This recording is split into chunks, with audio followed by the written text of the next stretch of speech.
តើបងប្អូនឥឡូវយើងមកសាកតេស្តម៉ាស៊ីន print នេះមួយឥឡូវសិនពេលនេះខ្ញុំជួសជុលprint អត់ច្បាស់ឥឡូវយើងបាន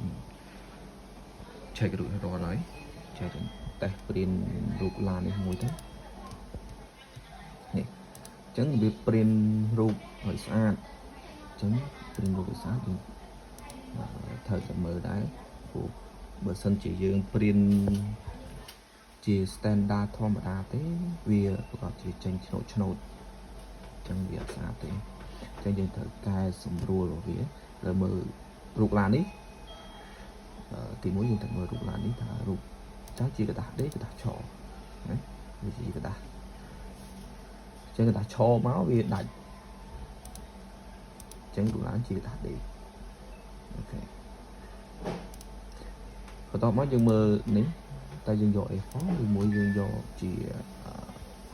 letter បន្ទាប់មកដើម្បីឲ្យ print ឲ្យច្បាស់នឹងចូលដល់ set លឿន print ច្បាស់ហើយយើងចូលកន្លែងនេះមកបន្ទាប់មកយើងមើលទៅលើ output quality ចឹង output quality នេះចឹងវាបែងចែកជា normal ជា high quality ចឹងសម្រាប់ print ឯកសារទូទៅធម្មតាចឹងយើងចូល normal អាហ្នឹងជាឯកសារទូទៅធម្មតាហើយបើយើងយកជារូបភាពចឹងយើងត្រូវទៅចូល high quality ព្រោះ high quality ការ print យឺតតែច្បាស់ល្អហ្នឹងហើយបន្ទាប់យើងយកហ្នឹងហើយយើងមើលទៅលើនេះចឹងអូខេអីទេចឹងនេះ color យើងយក color ឬយកអត់ទេណាតែបើយើងរូបយើងត្រូវយក color អូខេចឹងយើងចុចអូខេអូខេម្ដងទៀតនេះបន្ទាប់មកយើងចូល print អូខេអញ្ចឹង print ទៅហើយ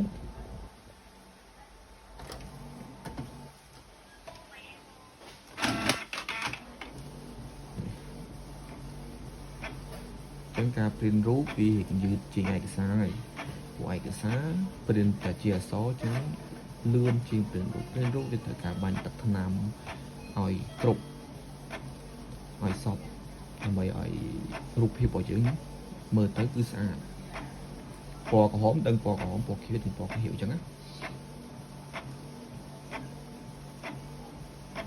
អញ្ចឹងសម្រាប់ print រូបភាពពុកកណ្ដុងប្រភេទសិនពុកកណ្ដុងគឺ print មកស្អាតហើយសម្រាប់4 color នេះនៅចាញ់6 color